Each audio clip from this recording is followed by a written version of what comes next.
हम अब बात करने वाले हैं अबाउट वीबीटी यानी कि वैलेंस बॉन्ड थ्योरी। लेकिन इससे पहले के जो दो कॉन्सेप्ट हम पढ़ चुके हैं उनके लिमिटेशंस को समझना जरूरी है, तो आपको क्लियरली समझ में आएगा कि वीबीटी आया तो क्यों आया। तो सबसे पहला कॉन्सेप्ट जो हमने पढ़ा था वो था लुईस अप्रोच। इलेक्ट्रॉन पेयर्स की किस तरीके से शेयरिंग होगी, कैसे सबकी ऑक्टेट कंप्लीट होगी, यानी कि किसी भी मॉलिक्यूल का सिंपल स्ट्रक्चर लिखना हमको सिखाया था लुईस अप्रोच ने। Helps in writing the structure of molecules but fails to explain the formation of chemical bonds. Although Lewis approach से हम molecules के structure को draw कर सकते हैं, लेकिन Lewis approach से हमें ये नहीं पता चलता why do atoms combine to form chemical bonds. Also, it does not give reason for difference in bond dissociation enthalpies of the molecules like H2 and F2. Hydrogen molecule और जो fluorine molecule है दोनों में ही single bond present होता है, पर दोनों के केस में जो बॉन्ड डिसोसिएशन एंथैल्पी है, बॉन्ड को तोड़ने के लिए जो एनर्जी चाहिए वो अलग अलग है। तो लुईस कॉन्सेप्ट से हमको ये नहीं समझ में आता कि अलग एनर्जी की रिक्वायरमेंट क्यों होती है। Plus no idea about shapes of polyatomic molecules. तो लुईस अप्रोच से हम लोग सिंपल फॉर्मूला तो लिख सकते हैं, स्ट्रक्चर ड्रॉ कर सकते हैं, लेकिन उसकी एग्जैक्ट और एक्यूरेट ज्योमेट्री क्या होगी वो हमें पता नहीं चलता।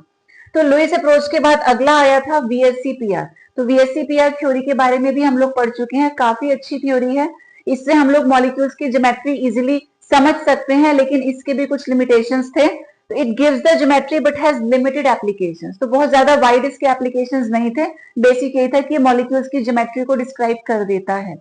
तो इन दोनों के बाद नेक्स्ट जो थ्योरी आई थी वो थी वीबीटी यानी कि valence bond theory, and now we are going to discuss it in detail. कुछ बेसिक समझ लेते हैं अबाउट वीबीटी। पहला ये कि it was introduced by Heitler in London in 1927। It was further developed by Pauling and others. तो ये कई सारे साइंटिस्ट इसमें इन्वॉल्व थे। तो स्टार्टिंग में जो थ्योरी दी गई थी it was by these two scientist, फिर ये फर्दर डेवलप हुई विद टाइम, तो it was done by Pauling and some more people. उसके बाद ये जो वैलेंस बॉन्ड थ्योरी है काफी ज्यादा important theory, and this is based on the knowledge of atomic orbitals, electronic configuration of elements, overlap criteria of atomic orbitals and hybridisation. कुछ चीजें हम लोग पढ़ चुके हैं और कुछ चीजें अभी बाद में डिस्कस होंगी।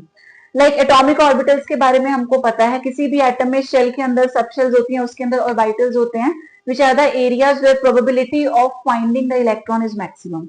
तो वो कॉन्सेप्ट को ये लेकर के चलता है।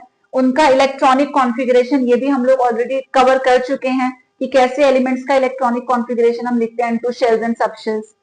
Then overlap criteria of atomic orbitals and hybridisation, ये दो टॉपिक्स अभी बाद में कवर होंगे। तो अभी के लिए जो हम वीबीटी की बात करेंगे वो करेंगे in terms of formation of hydrogen molecule. Hydrogen इसलिए क्योंकि ये सबसे सिंपल एलिमेंट है हाइड्रोजन, तो जो मॉलिक्यूल बनेगा वो भी सिंपलेस्ट होगा। तो जब दो हाइड्रोजन एटम्स आपस में कंबाइन करते हैं तब जाके बनता है हाइड्रोजन मॉलिक्यूल। अब पढ़ते हैं इसकी डिटेल्स। तो हाइड्रोजन मॉलिक्यूल के केस में दो हाइड्रोजन एटम्स होते हैं जो आपस में जुड़ जाते हैं to form the hydrogen molecule. अब ये दो एटम्स मान लेते हैं, पहले को हमने बोल दिया HA, दूसरा हो गया HB। दो हाइड्रोजन एटम्स हैं, पहले का न्यूक्लियस Na इलेक्ट्रॉन Ea, दूसरे वाले का न्यूक्लियस Nb इलेक्ट्रॉन Eb। हमें पता है हाइड्रोजन का एटॉमिक नंबर 1 है, एक ही इलेक्ट्रॉन होता है उसके पास। जब ये एटम्स दूर दूर होंगे इनके बीच में कोई भी इंटरेक्शन नहीं होगा, ठीक है। तो सिर्फ ये इसको अट्रैक्ट करेगा, ये इसको अट्रैक्ट करेगा, इतना ही अट्रैक्शन यहाँ पर चल रहे हैं, बट आपस में इनके बीच में कैसा भी कोई भी इंटरेक्शन नहीं है। अब ऐसा मानते हैं जो दो एटम्स हैं they start coming closer to each other. तो जैसे जैसे वो एक दूसरे के पास आएंगे तो नए अट्रैक्टिव और रिपल्सिव फोर्सेस यहाँ पे स्टार्ट हो जाएंगे। तो अगर हम बात करें न्यू अट्रैक्टिव फोर्सेस की, तो होगा क्या, पहले का न्यूक्लियस खुद के इलेक्ट्रॉन को तो अट्रैक्ट करेगा ही NaEA, लेकिन अब क्योंकि ये पास पास है तो पहला न्यूक्लियस दूसरे के इलेक्ट्रॉन को भी अट्रैक्ट करेगा, बिकॉज न्यूक्लियस होता है पॉजिटिव और जो इलेक्ट्रॉन्स हैं ये होते हैं नेगेटिव। ऐसे ही जो दूसरा वाला न्यूक्लियस है ये अपने इलेक्ट्रॉन को तो अट्रैक्ट करेगा ही करेगा, NbEb, और ये दूसरे वाले के इलेक्ट्रॉन को भी अट्रैक्ट करना स्टार्ट कर देगा, तो NbEa वाला अट्रैक्शन भी स्टार्ट हो जाएगा। सिमिलरली अब नए रिपल्सिव फोर्सेस भी होंगे क्योंकि ये बहुत पास आ चुके हैं एटम्स। रिपल्शन कहाँ कहाँ होगा, पॉजिटिव पॉजिटिव न्यूक्लियस में NaNb में, और नेगेटिव नेगेटिव इलेक्ट्रॉन्स यानी कि Ea और Eb में। अब इनकी वैल्यूज निकाली जाती हैं एक्सपेरिमेंटली। अब हम तो एक्सपेरिमेंट्स परफॉर्म नहीं कर सकते, अब देख के कुछ तो हमें यहाँ समझ में आ रहा है। टोटल अट्रैक्टिव फोर्सेस 4 हैं, टोटल रिपल्सिव फोर्सेस सिर्फ 2 हैं, यानी कि अट्रैक्टिव फोर्सेस ज्यादा हैं, वैसे इस तरीके से हम लोग काउंट नहीं करते हैं, एक्सपेरिमेंटली ही वैल्यूज को फाइंड किया जाता है। बट अपने समझने के लिए ऐसा देख सकते हैं कि इधर 4 अट्रैक्शन हैं, 2 ही रिपल्शन हैं। तो क्या होगा, experimentally it is found that the magnitude of new attractive forces is greater then new repulsive forces. तो अट्रैक्शन ज्यादा है इन कंपैरिजन टू रिपल्सन। अब अट्रैक्शन का काम क्या होता है, एटम्स को पास में लेकर के आना, और जो रिपल्सिव फोर्सेस होते हैं they tend to take the atoms away. तो इनका काम है दूर करना, अट्रैक्टिव फोर्सेस का काम है पास में लेके आना। अब हमें पता है अट्रैक्शन ज्यादा है इन कंपैरिजन टू रिपल्शन, तो रिपल्शन भले दूर ले जाने की कोशिश कर रहा था बट अट्रैक्शन स्ट्रॉन्ग है, वो एटम्स को पास में ले ही आएगी। तो since attraction is greater than repulsion, पास आएंगे अट्रैक्शन होगा, और जहां भी अट्रैक्शन होता है वहां पे एनर्जी हमेशा रिलीज होती है। तो we can say potential energy decreases, क्योंकि एनर्जी रिलीज हो रही है अट्रैक्शन की वजह से, टोटल सिस्टम की जो एनर्जी है वो डिक्रीज हो रही है। और जहां भी एनर्जी कम होती है वहां स्टेबिलिटी ज्यादा होती है, स्टेबिलिटी बढ़ जाएगी। इसका मतलब दो हाइड्रोजन आपस में जुड़ के हाइड्रोजन मॉलिक्यूल बना देंगे। जहां भी कॉम्बिनेशन के टाइम पर एनर्जी डिक्रीज होगी वहां स्टेबिलिटी ज्यादा है, एटम्स आपस में जुड़ जाएंगे। और अगर अट्रैक्शन के टाइम पे एनर्जी बढ़ गई, इसका मतलब रिपल्शन ज्यादा हो रहा है, तो वहां कभी भी बॉन्ड नहीं बनेगा। तो हाइड्रोजन के केस में क्या है, एनर्जी डिक्रीज हो रही है यानी कि स्टेबिलिटी इंक्रीज हो रही है, यानी कि both the atoms will combine with each other to form hydrogen molecule. अब डिस्कस कर लेते हैं इन टर्म्स ऑफ डायग्राम्स। अभी हमने डिस्कस किया था कि जब दो हाइड्रोजन एक दूसरे को अप्रोच करते हैं तो न्यू अट्रैक्टिव और रिपल्सिव फोर्सेस जो हैं वो ऑपरेट करना स्टार्ट कर देते हैं। तो जो अट्रैक्टिव फोर्सेस हैं वो कौन कौन से हैं, ये हाइड्रोजन एटम फर्स्ट वाला है उसका इलेक्ट्रॉन, ये सेकेंड हाइड्रोजन एटम ये उसका इलेक्ट्रॉन। तो ये जो डॉटेड लाइन से हमने शो किया ये पुराने फोर्सेस ऑफ अट्रैक्शन है, क्योंकि पहला हाइड्रोजन एटम अपने इलेक्ट्रॉन को अट्रैक्ट करेगा, न्यूक्लियस जो है। ऐसे जो दूसरे हाइड्रोजन एटम का न्यूक्लियस है वो अपने इलेक्ट्रॉन को अट्रैक्ट कर रहा होगा पहले से।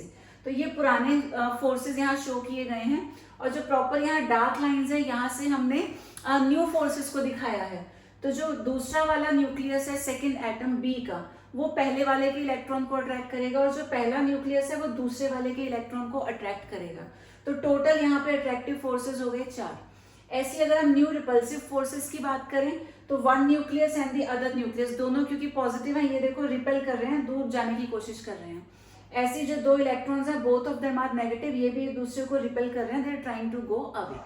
बट एक्सपेरिमेंटली पता चला अट्रैक्शन ज्यादा है इन कंपैरिजन टू रिपल्शन, तो इसलिए बॉन्ड बन जाता है।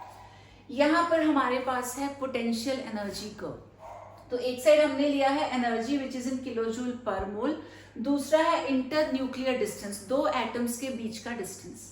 अब इस ग्राफ को हम राइट साइड से समझने की कोशिश करते हैं। तो ये मान लो दो हाइड्रोजन एटम्स हैं, अभी थोड़े से डिस्टेंस पे हैं, तो अच्छा खासा डिस्टेंस है, this is the distance of separation in between. अब ये दो एटम्स थोड़ा सा पास में आए, ठीक है, पास में आएंगे तो अट्रैक्शन होगा, अट्रैक्शन होगा तो एनर्जी रिलीज होगी। तो जैसे ये आपस में पास में आ गए तो यहाँ एनर्जी रिलीज होना शुरू हो गई। ये जो सेंटर पॉइंट हमने दिखाया this belongs to zero energy, इसके नीचे नेगेटिव एनर्जी है और ऊपर की तरफ पॉजिटिव एनर्जी है। तो पहले कुछ नहीं था, जीरो एनर्जी थे क्योंकि दोनों में कोई इंटरेक्शन नहीं था, both were away from each other.